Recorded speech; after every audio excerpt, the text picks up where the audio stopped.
que é o Skilled Sponsor Regional Provisional Visa? O nome dele já explica tudinho o que ele é, né? Skill é porque você precisa ser skilled, ou seja, você precisa ter uma qualificação, precisa ter experiência, etc. Employer Sponsor, você vai precisar de um employer para ser o seu sponsor, que é para ser o seu patrocinador. Regional, porque é um visto que só se aplica na área regional da Austrália. Logo, esse visto não funciona para quem mora ou trabalha em Sydney, Brisbane ou Melbourne. Para as outras regiões, ok. E provisional, porque ele não é um visto de residência. A gente chama aqui, a gente deu esse apelido, a gente diz que ele é uma residência temporária. Ele é um visto de 5 anos, que depois do 3º ano ele tem um pathway para residência, mas ele é um visto provisional, você não é residente enquanto você tem esse visto. Certo. Então, como você falou, a duração dele é de 5 anos, que era aí já a minha próxima pergunta. Ah, já a próxima. Mas É um visto, uma vez aprovado, ele vale por 5 anos. E quais são as etapas para esse visto? É só chegar e aplicar ou precisa... O que precisa? Tá. Então, falando agora da estrutura do visto, né? A primeira coisa é você ter um empregador que esteja disposto a ser o seu sponsor, traduzindo, seria o seu patrocinador. Esse sponsor, ele tem que fazer uma sponsorship, né, que é um processo onde ele mostra que ele legalmente opera na Austrália, que o business, que a empresa legalmente opera na Austrália. Tem que fazer a nomination, que é o processo de nomeação, traduzindo ao pé da letra, onde essa empresa tem que demonstrar que ele genuinamente precisa de você, que ele tem condições de manter seu salário, que você é necessário para a empresa, onde vai ser o seu lugar naquela empresa, né? O que você vai fazer dentro daquela empresa. E dentro da nomination também tem um RCB, mas, bom, esse é um processo do empregador, não vou entrar em tantos detalhes.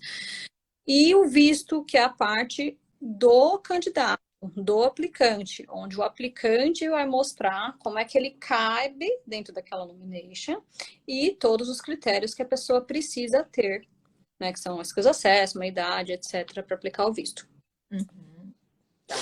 Então, não é uma coisa tão simples, chegou, fez, mas também não é uma coisa super difícil. Para quem está aqui, para quem lembra de como era o visto 457, de como era o visto 482, é parecido, assim, em termos de estrutura é parecido. Os critérios são diferentes, mas é basicamente a mesma estrutura desses vistos, assim. Tá. E quanto custa mais ou menos esse tipo de visto? Bom, a sponsorship, a nomination, né, devem ser pagas pelo sponsor, né, pelo patrocinador, então não vou entrar em detalhes. O visto em si, para o aplicante principal, custa $4.115. Uhum. E o partner pagaria $2.060. Mas esses valores são os valores a ser pagos para imigração. Dentro disso ainda tem exame médico, tradução de documento, skills assessment, que é obrigado para todo mundo. Então, assim, esse é o valor. Na hora que tiver tudo pronto, $4.115 é o valor que você vai pagar para a imigração.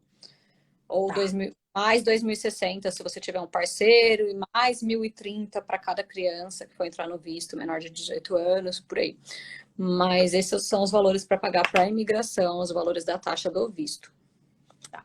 E quanto tempo mais ou menos leva a aprovação?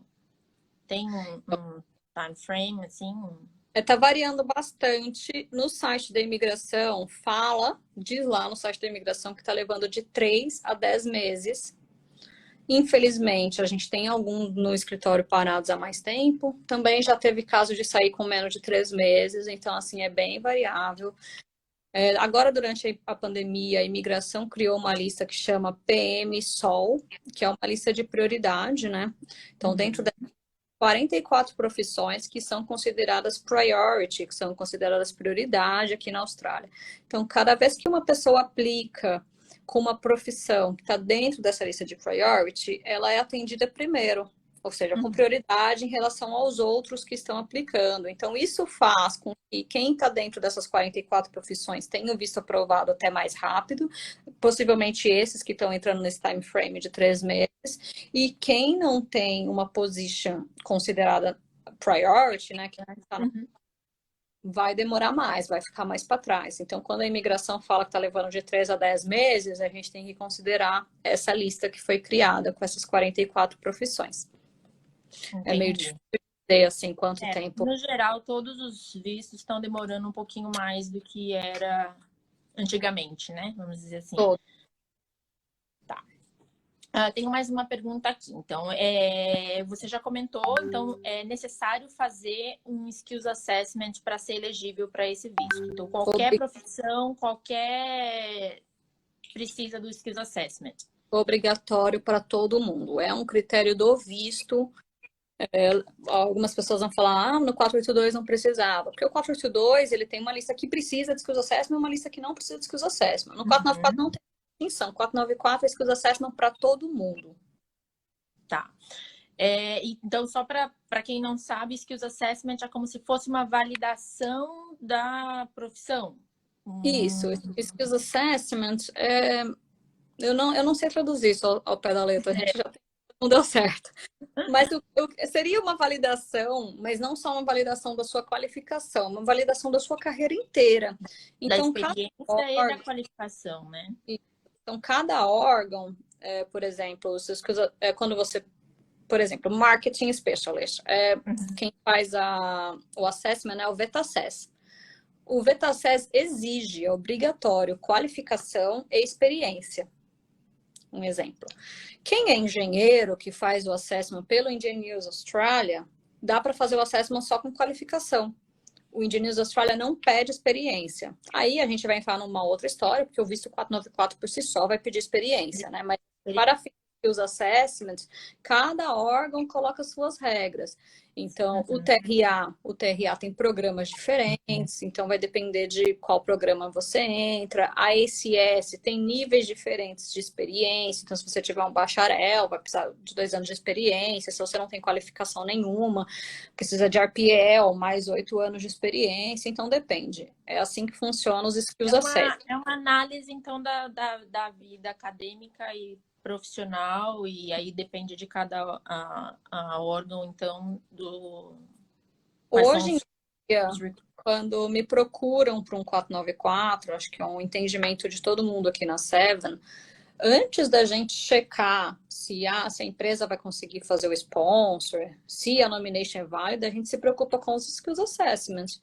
Porque se tem skills assessment, não adianta ficar dando murro em ponta de faca, né, é muito trabalhoso fazer sponsorship nomination. Então, primeiro resolve-se os skills assessment, porque se você não tem como fazer os skills assessment, não tem visto.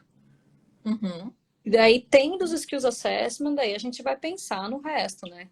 No resto, mas que viria primeiro, que é sponsorship e nomination. Mas o skills assessment é crucial, mandatory, obrigatório para a aplicação do 494. E com relação ao nível de inglês, tem alguma exigência específica nesse visto ou como é que funciona? Então, não é um inglês muito alto, é Competent English, né? Competent English seria 6 em cada banda do IELTS. O General não precisa ser acadêmico. Ou 50 em cada banda do PTE. Não é uma nota muito alta, mas infelizmente algumas pessoas não conseguem. Então, assim, sempre aquela história. Chegou na Austrália, não fala inglês, a pessoa está lá super preocupada em ter um sponsor, mas você já se preocupou em aprender inglês? Então, vamos resolver, talvez eu tenho que resolver inglês primeiro. Tem que ter competência cada vez, vamos, né? Legal. E idade limite, tem? 45 anos. Você não pode ter feito 45 anos, não pode ser no dia do seu aniversário. Então, um dia antes. Até um dia antes do aniversário pode aplicar. Para Depois aplicar, que aplicou, congela. Aplicou, congela. Se você está lá esperando o visto, fez aniversário, beleza, aplicou, congela. Mas até o último dia dos seus 44 anos. Tá. E existe uma lista específica de profissões para esse visto ou qualquer profissão pode ser considerada nesse tipo de visto? Que lista que é? Tá, o 494, ele é muito bom por conta disso. Ele tem uma lista própria, que é a lista do 494 mesmo. Eu não salvei aqui o nome. Deixa eu ver, eu abri aqui, eu vou pegar o nome da lista. Mas por que que eu gosto dessa lista? Eu gosto porque ela tem 650 positions. Eu fui contar ontem. O nome da lista é esse mesmo, chama Occupations for Subclass 494 Visa. É o nome da lista. Então, dentro dessa lista, a gente tem a Medium Long Term Strategic Skills List, que só nela a gente já tem 216 positions. E tem a Regional Occupation List, que é a ROL, e dentro dela a gente já tem mais 434 positions. Então, assim, o visto 494, ele engloba de tudo, desde médico, engenheiro, até tem aqui, nossa, tem umas coisas bem aleatórias, assim, produtor de lã. Então, tem bastante. Treinador de cachorro, por exemplo, tem Para todo também. mundo. Para todo mundo. Então, claro que não adianta você inventar. Ah, pronto, hoje eu me tornei treinador de cachorro. Você consegue fazer seus skills assessment como treinador de cachorro? Sempre tem que lembrar desse passo que, como você comentou, é crucial. Tem que ter o skills assessment e aí vai ser analisado com o órgão, né? Que analisa Depois, cada questão. no resto. Então, eu tenho uma outra pergunta que seria se eu necessariamente preciso de um empregador para esse visto. Você já comentou que sim, então tem que ter alguém patrocinando, né? Uma empresa patrocinando, e essa empresa também passa por alguns steps ali que são obrigatórios também, né? Antes da aplicação do visto em si. Uma outra perguntinha aqui que a gente recebeu. Se eu fui sponsorado, né, fui patrocinado por um empregador, pelo meu empregador para aplicar esse visto, meu visto foi aprovado. Eu posso trocar de emprego durante o visto? Como é que isso funciona? Você pode trocar de visto. Ou você... De visto não. Você pode trocar de empregador, mas a gente tem que lembrar que é um visto de sponsor. Então, você foi sponsorado pela empresa X. Você não pode largar a empresa X. Você tem que ter um outro sponsor. Então, a nova empresa que você vai trabalhar, ela tem que fazer uma nova sponsorship, uma nova nomination. O visto vai continuar do mesmo, mas você vai ter que fazer uma sponsorship, uma nomination nova. Tá. O E tem um tempo, prazo para isso? você não pode ficar mais do que 60 dias sem uma nomination. Tá. Então, você tem que colocar uma nova nomination no sistema dentro de 60 dias.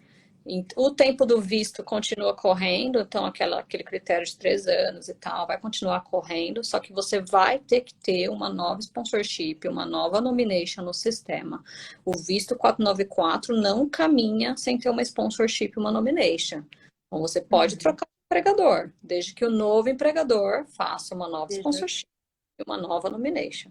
E ele tem que ser eligible, né? Elegível para fazer isso. Então, por exemplo, se tem como fazer isso. Tá.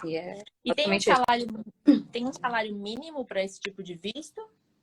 Então, o salário mínimo do seu contrato tem que ser 53.900.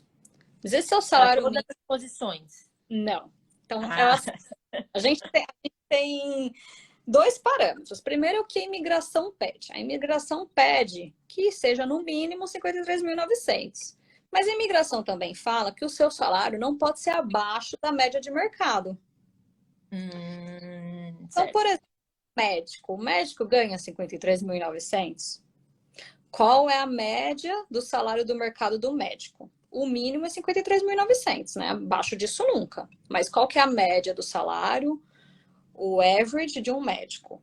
Porque isso é uma proteção para o empregador não abusar do imigrante, né? Então, qual é a média do mercado, quanto o australiano está ganhando, tem que fazer toda essa busca. Tem um australiano já dentro da empresa ganhando salário, então a gente tem que fazer essa análise, e daí o salário é esse, o mínimo é 53.900, mas você tem que alcançar a média do mercado, e isso é comprovado, a gente tem que mandar a busca que a gente fez, como é que a gente chegou naquele salário, etc. E o contrato tem que ser compatível.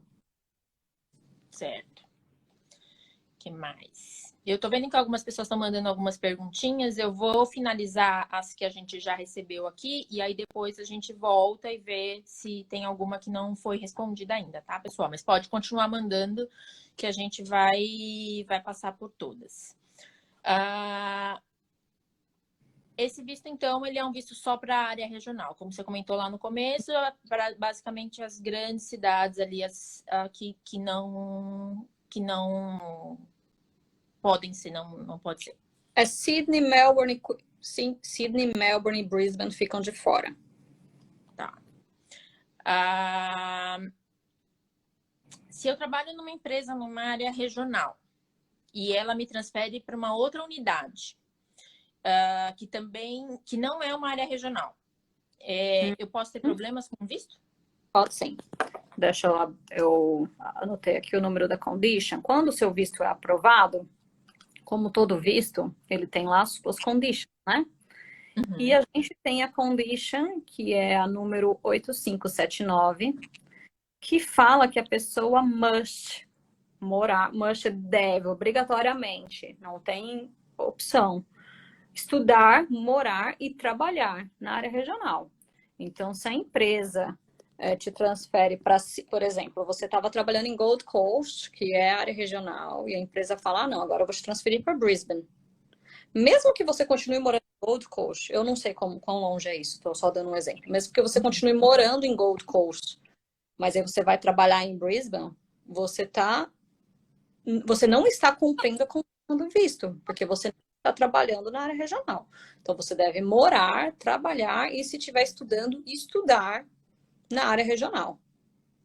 Logo, você não pode se mudar. Se a empresa te transferir para outro lugar, ou você vai ter que procurar um outro sponsor, nos termos do que a gente respondeu aí em cima, colocar uma nova sponsorship, uma nova nomination, ou então você vai estar breaching, né, descumprindo a condition do visto. Isso é muito sério, né, porque breaching of a visa condition, descumprir uma condição de um visto, pode levar a um cancelamento do visto.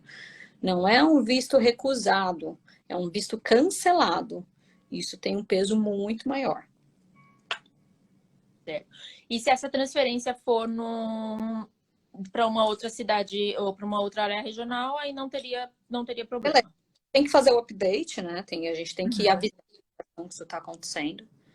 Sim. Mudei de cidade, todas as changes, todas as mudanças na sua circunstância. Mudei de cidade para morar, ou mudei de cidade para trabalhar, ou mudei de cidade para estudar, ou estou morando na mesma cidade, mas eu trabalho na outra. Todas as mudanças têm que ser avisadas para a imigração. Certo. E esse visto, ele pode ser aplicado para quem está offshore, quem está fora da Austrália? Pode sim. A gente só tem que lembrar que quem aplica offshore não tem visa, né? Então, você aplica offshore, você fica esperando o offshore até o seu visto ser aprovado. Aprovou, você entra, né? Acabaram as restrições para entrar no país mesmo, então, assim... Legal. E a empresa que me patrocina, que dá o sponsor, ela precisa ter algum faturamento específico? Não necessariamente. Não existe, assim, uma regra. A empresa tem que ganhar, tem que faturar 1 milhão por ano. Não existe essa regra. Mas a empresa tem que comprovar, através dos records, da situação financeira da empresa, que ela tem como te manter por pelo menos 3 anos. Porque se a empresa não está saudável, a imigração vai falar, poxa, ela não tem como manter esse empregado por 3 anos. Logo, esse visto não vai funcionar. Então, a nomination vai ser negada, né? Que é o processo da empresa. Então, dentro da nomination, a gente tem que mostrar que a empresa é saudável o suficiente ou que está vindo num crescimento e tal. Não tem problema se a empresa teve loss, né? Teve perda no último ano. Desde que a gente tente justificar isso. Ah, às vezes teve loss exatamente porque não tinha aquele funcionário. A gente nunca sabe, né? Tem que ver o que está acontecendo, tem que ver o cenário da empresa. O cenário todo da empresa, a situação financeira, ou seja, o empregador, quando ele vai fazer um visto de sponsor, ele tem que estar ciente de que ele vai ter que abrir um pouco a situação financeira da empresa para o agente de imigração, né? Então, a imigração pede esses documentos, não tem o que fazer, carta do contador e etc. Mas a empresa tem que se mostrar capaz de sustentar o salário desse funcionário, o salário que está lá no contrato, por pelo menos 3 anos. E existe alguma regra entre números de funcionários australianos e número de estrangeiros dentro da empresa para que ela possa ter esse patrocínio? Olha, Fernanda, não existe essa regra, mas a gente tem que usar o bom senso. Uhum. Então, assim, essa empresa buscou no mercado ter um australiano, ter já um residente, um cidadão australiano dentro da empresa. Aí tudo bem se a empresa só é imigrantes, mas a gente tem que ver como está sendo a prática daquela empresa. Com os outros, ela está cumprindo o combinado, né? Como está funcionando. Não tem o menor problema se na empresa só tem imigrante, inclusive a gente vê inúmeras empresas assim. Sim. Mas tem que ter bom senso, a gente tem que ver como é que está a situação, né? Se não está parecendo uma forma de explorar imigrantes, fazer esse monte de sponsorships e nominations. Tirando isso, tudo bem, não existe essa regra de quantos australianos versus quantos estrangeiros tem na empresa. Legal. E esse visto, então, ele, como a gente tinha falado também lá no começo, ele é um provisório, né? Uma residência provisória. Mas Isso. ele já dá direito ao Medicare? E quando que a pessoa tem direito ao Medicare, que, para quem não sabe, é o sistema público, né, de saúde aqui da Austrália? Essas regras não são regras da imigração, né? São regras do próprio Medicare. O Medicare, o Centrelink, que diz quais vistos que eu vou aceitar aqui dentro do meu sistema. Então, isso pode mudar de tempo em tempo. Hoje em dia, o Centrelink e o Medicare, né, que são os órgãos responsáveis, aceitam que a pessoa aplique para o Medicare a partir de quando o visto é aprovado. Então, se você tem esse visto, enquanto você estiver esperando ou não, no momento que ele for aprovado, você tem direito a aplicar o Medicare.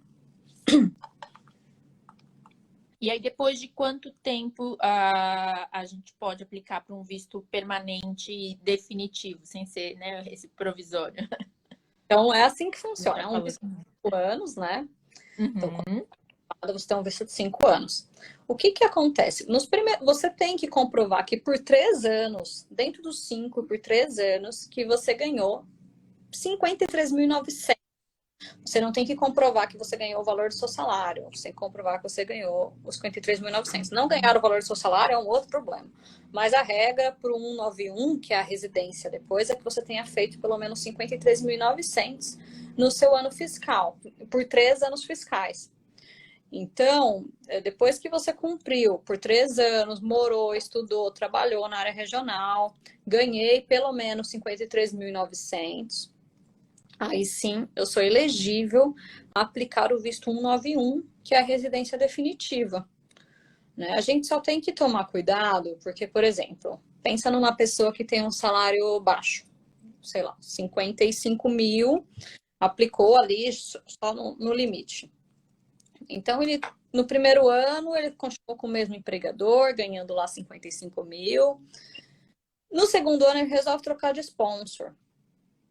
Aí ele ficou lá 60 dias sem trabalhar e tal. Aí o outro empregador assina um salário ali no limite, 53.900. Ou seja, naquele segundo ano, talvez você não alcance 53.900 ali por conta da mudança. Ah, entendi. Então, você vai ter que ganhar aí no terceiro e no quarto ano, você vai ter que ganhar 53.900, ou seja, só no final de 4 anos, nesse exemplo aleatório que eu dei, você vai ser elegível a fazer a transição para um 91. Então, a pessoa, o aplicante, tem que comprovar que por 3 anos dos 5, ele ganhou 53.900. Não precisam ser 3 anos consecutivos. Não precisa ser 3 anos consecutivos. Então, dos 5 anos, você tem 3 chances. Tem mais uma perguntinha aqui. Eu posso trabalhar remoto para a empresa que está me sponsorando? Acho que a gente já meio que respondeu essa pergunta, né? Morar, trabalhar, estudar na área Na regional. área. Legal. Deixa eu ver aqui as outras perguntas que a gente foi recebendo aqui durante a live para Eu ver não se consigo ficou olhar. alguma coisa para trás. E aí,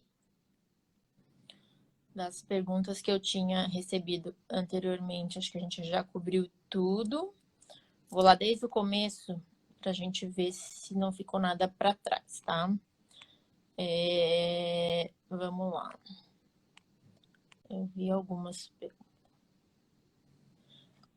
O Fernando perguntando se precisa de skills assessment para esse visto. Então, a gente já respondeu que sim, precisa. E aí, a profissão, né, vai depender, o órgão que vai analisar vai depender da profissão. Uhum. Para esse visto, eu preciso ter terminado a minha graduação no Brasil? É uma pergunta da Maria. Depende. O seu assessment vai aceitar o quê? Não, né? O seu skills assessment vai funcionar como? Lembrando que esse visto ele pede 3 anos de experiência. Então, assim, às vezes o veto, por exemplo, o veto acesso, ele pede lá qualificação relevante mais 1 ano de experiência. Então, beleza, seu skills assessment foi aprovado. Para fins de skills assessment, a gente tem tudo. Mas o visto pede 3 anos de experiência. Então, você tem os skills assessment, mas você não tem os 3 anos de experiência. Então, tem que ver todos esses critérios. O visto exige 3 anos de experiência. Legal. A Gabriele perguntou como é que chama a lista de priority, aquelas, acho que 65 profissões que você comentou, são 65. 44. Se você colocar no Google PMSOL, o primeiro link. Priority Migration Skill Occupation List. É o primeiro link que aparece do site da imigração. Aí tem lá, são 44 ocupações que eles estão considerando que são as prioridades. A Denise também perguntou essa questão, né, de que agora, né, depois pós-pandemia, muitas empresas estão trabalhando de forma híbrida e se tem alguma flexibilidade com relação às organizações com múltiplas sedes entre as capitais. Então, é mais ou menos a mesma coisa que a gente falou do trabalhar remoto, né? Você só tem que trabalhar, morar e É uma condição. na área regional. É a condição 8580. Must morar, trabalhar, estudar na área regional. E você, a cada 6 meses, vai receber um e-mail da imigração pedindo para você providenciar evidência do seu endereço, evidência do endereço do seu empregador, evidência do endereço do seu colégio ou universidade que você está frequentando. Então, assim, não tem como muito escapar. A Gabriele está perguntando se a gente pode falar do visto 186. Hoje, Gabriele, a gente vai falar só do 494. A gente está fazendo uma série aí de lives com temas e vistos diferentes toda semana. Então, eu não lembro agora de cabeça se a gente já falou desse visto ou se a gente está na agenda para falar, mas fica de olho aqui nas nossas redes sociais, tanto da Information Planet quanto da Seven, que toda semana a gente avisa com antecedência qual vai ser o tópico que a gente vai falar naquela semana, tá? Aplicando 494, eu posso aplicar 186 em seguida? É uma também pergunta da Gabriele. Em seguida, não, porque os vistos, isso é bem similar ao 494 e 491, tem essa similaridade. Tem isso, na verdade, esse é um critério do 186. Não é um critério do 494, mas o 186 você não pode aplicar, a não ser que no 494, a não ser que você a não ser que você já tenha estado no 494 há 3 anos. Por quê? Isso é uma forma da imigração prevenir e evitar que a pessoa aplique um visto regional, né, por conta dos 3 anos, e depois lá dentro da mesma empresa, o empregador, para mudar a pessoa para uma grande cidade, por exemplo, faça um 86. Não, você se comprometeu a morar numa área regional. Você se comprometeu a trabalhar numa área regional. Foi um compromisso, um contrato com a imigração, com o Estado. Esse visto exige exatamente para que cresçam essas áreas regionais. Então, você só vai poder aplicar um 86 depois que você tenha ficado 3 anos no 494. E não muda muito, porque aí depois você você já seria elegível para aplicar para o 91. vai poder aplicar um 91. Então, assim, Uhum. Então, seu vamos lá. compromisso com a área regional é basicamente isso.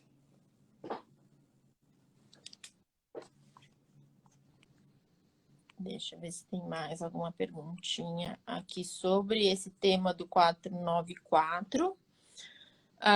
Esse visto de sponsor, quem está perguntando é o Zolo Sabores. Esse visto de sponsor, qual o tempo máximo de duração? Também a gente comentou já, são 5 anos a duração do visto, né? Uhum. O Daniel está perguntando, o partner do aplicante precisa trabalhar em área regional também? Olha, a condition é para os dois. O visto vem com a condição para as duas pessoas. Trabalhar, morar e estudar na área regional. Eu preciso checar as condições do 191, as condições, não, os critérios para aplicar o 191 depois, melhor, mas até onde é claro para a gente, todo mundo tem que estar na área regional. Tá. O Murilo está perguntando como faz para trocar de empregador. Isso a gente já cobriu também. Então, né, o novo empregador precisa passar pelo mesmo processo do sponsorship, nomination, e tem aquele prazo, né, de 60 dias. O John perguntou o site onde ele encontra a lista com as profissões.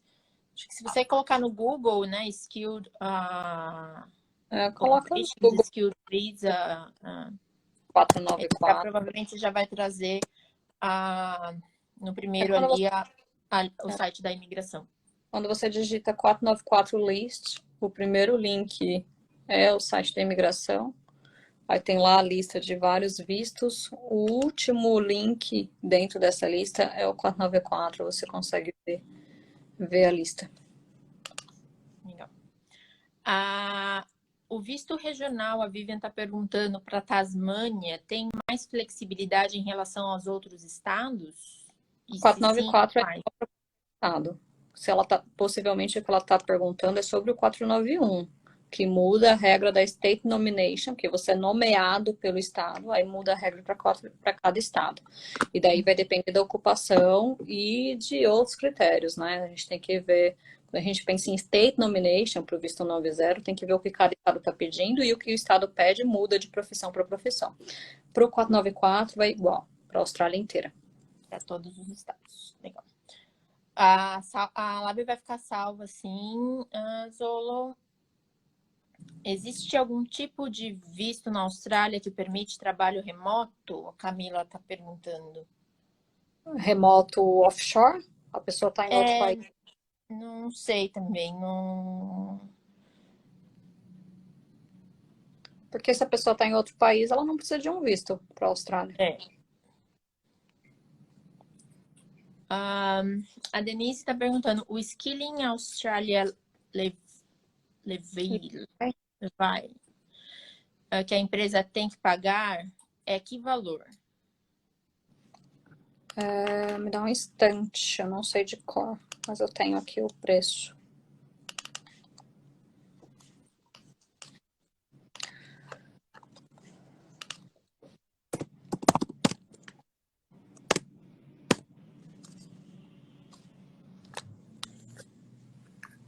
E aí, eu já vou emendar uma outra pergunta aqui. Tem essa...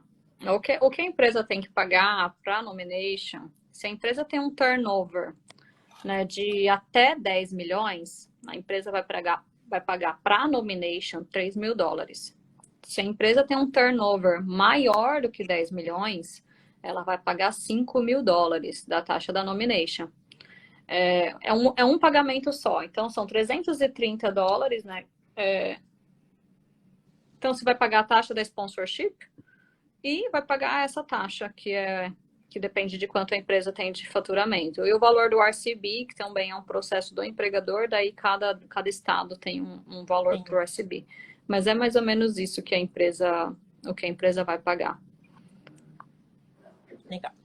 O Fernando perguntou tem uma outra dúvida aqui. Tem limite de número de nominations que o empregador pode dar, ou, né, pode fazer? Não, o empregador só tem que mostrar que ele está cumprindo com os critérios. Então, se ele tem lá 20 pessoas nomeadas, como está sendo com essas 20 pessoas? Ele está cumprindo a parte dele com a nomeação? Porque a imigração tem Todas elas, né? contato a tudo, Então, sei lá, tem 20 nomeações, mas 5 nomeados, né? 5 aplicantes já foram para o Fair Work falando que não estão recebendo, sei lá, ou que estão sendo explorados. Claro que uma próxima nomination vai dar errado.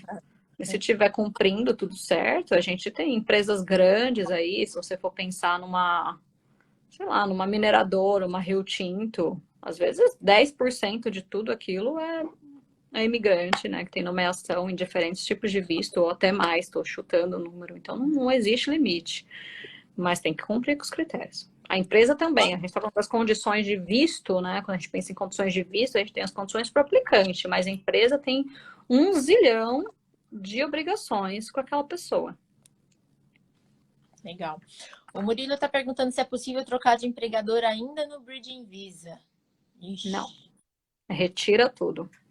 Cancela sponsorship, cancela nomination, cancela o visto, retira tudo do sistema, foi tudo de novo. Vai dar trabalho. Tem que ver isso bem, case by case, para ver se compensa toda essa questão. Legal. E o José Bruno, tudo bem, Bruno? Ele está perguntando se para aplicar um 91 depois, se tem alguma restrição para ficar vinculado ao empregador.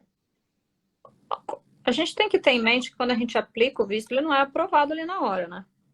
Então, assim, você vai aplicar um 91, enquanto você não aplica, enquanto um 91 não for aprovado, você tem que continuar cumprindo as condições do 494.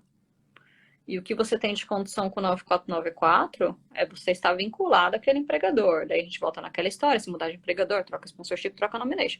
Então, até um 91 ser aprovado, no dia que o 91 for aprovado, aí sim, você é um residente permanente, você pode largar aquele empregador, né? Enfim, mas enquanto um 91 não for aprovado, aplicar um 91 não acaba com o seu 494. Enquanto você estiver esperando a decisão do 91, você ainda é um 494 visa holder. Então, você tem que cumprir com as conditions. Carol, quanto tempo está demorando para sair um 91? Não existe essa resposta, porque um 91 ele só vai começar a ser aplicado em novembro desse ano. Então, porque esse visto não existe ainda há 3 anos, né? Então, em novembro desse ano que vão começar aplicações para o visto 191. Então, em novembro desse ano, quando as aplicações começarem a serem feitas, aí ano que vem a gente vai conseguir ter uma visão geral de quanto tempo está levando para ser aprovado. Hoje ainda é um pouquinho nebuloso, não faço a menor ideia. Pode ser rápido, assim, sei lá, 2 meses, ou pode levar aí 1 ano. Então, por mais 1 ano, a pessoa vai ter que ficar lá cumprindo as regras do 494. Como o 90, que também está demorando bastante, né? Então... Tá. Também não sei se até lá essa lista é PM Sol, né? Que a de Priority vai continuar existindo, porque essa lista foi uma lista criada agora durante a pandemia. É um suporte para os empregadores, que são as 44 profissões que estavam mais faltando, assim, por conta da necessidade. Então, não tem como prever o que vai estar rolando lá em novembro. E de novembro para frente. A Camila, que tinha perguntado lá sobre a questão de trabalhar remoto, ela falou que ela quis dizer a liberdade geográfica para transitar entre países, tendo a Austrália como moradia fixa. Não existe isso. Você tem que morar, trabalhar e estudar na área regional. Se você não estiver morando na área regional, você não está cumprindo a condição do visto. Tá. Acho que das perguntinhas que vieram aqui, a gente cobriu todas. O Daniel mandou aqui, eu preciso me preocupar com a lista depois que eu apliquei para o 494? Acho que no sentido de mudar de profissão. Por exemplo, você é chefe, apliquei o visto como chefe, Aí, apliquei hoje, segunda-feira saiu da lista. Você já aplicou. Acabou. Legal. O importante é ter tudo pronto e fazer enquanto, né, a lista está rolando. Mais alguma dúvida, pessoal? Lembrando, então, que a gente vai ter nas próximas semanas outras lives sobre outros temas, né? Sobre outros tipos de visto. Fica de olho aqui nas nossas redes sociais, tanto da Information Planet Austrália quanto da Seven. Se vocês quiserem marcar uma consulta com a Carol ou com qualquer outro agente de imigração da Seven, eles com certeza vão estar felizes em ajudar. Ou vocês conseguem fazer o agendamento através do site da Seven, ou www.sevenmigration.com.au. E se vocês precisarem de qualquer coisa, qualquer suporte da Information Planet, como eu falei, a gente está presente nas 7 principais cidades da Austrália. Então, conta com a gente, nossos escritórios estão, né, funcionando. Se você precisar de alguma coisa, é só chegar no escritório que o nosso time vai ajudar todo mundo. Obrigada, Carol, mais uma vez. Obrigada pela a você. participação, pelas informações valiosas aí desse visto. E é isso, pessoal. Se tiver alguma dúvida, pode entrar em contato também por mensagem, que se a gente conseguir responder, a gente já manda ali nas mensagens também. Tá bom, muito obrigada. Até mais. Obrigada, eu volto tchau. em maio para falar do 491. Até mais. Obrigada. Imagina. Tchau. Tchau.